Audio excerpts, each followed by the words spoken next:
But at 5 years old, my mother, in a fit of rage, decided to take me upstairs.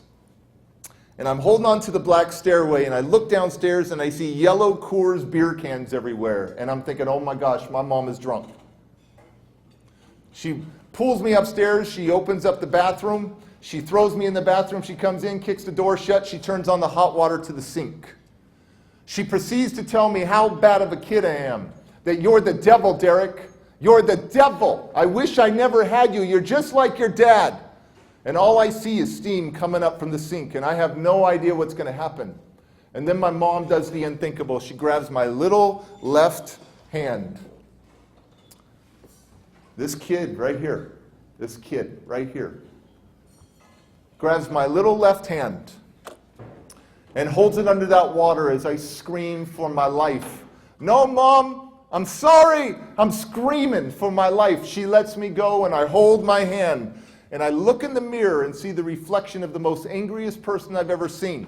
My mother, who's supposed to love me, who's supposed to protect me, who's supposed to care for me, tell me how great I am. And then my mom snaps. She grabs my left hand again, and she holds it under that hot water, which felt like an eternity. And it burned, and it burned, and it burned, until she finally let go. And this 5-year-old kid right here, all the skin and part of the flesh all came off in one clump. And not only did she burn my hand, she burned into my heart, into my soul, into my spirit, into my mind, that I was a bad kid, that I had no value. She bandaged me up, and a few months later, her and my stepdad loaded me up in the car, and we took a drive.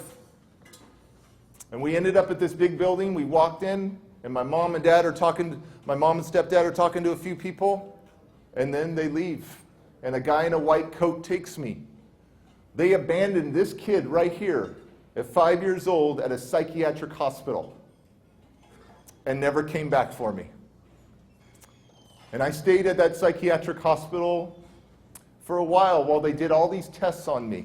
I had neurological evaluations, brain scans going through the big machine, psychological, psychiatric evaluations, speech and language evaluations. And this kid right here, 6 years old, after they were doing these tests, they realized that I had all these major issues. I had the IQ of a 2-year-old.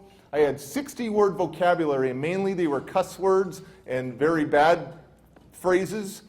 And I was overtly psychotic, erratic psychosis, reactive attachment disorder where I couldn't attach to people, lots of abuse. And they gave me all these labels. And the biggest label that followed me was that I was mentally handicapped. But in those days, they used the R word.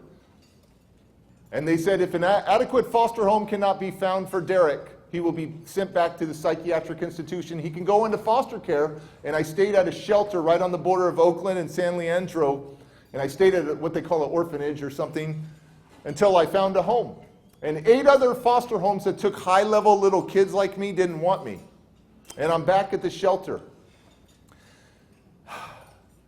And I'm an angry kid, and rightfully so. How do you want me to be in the system?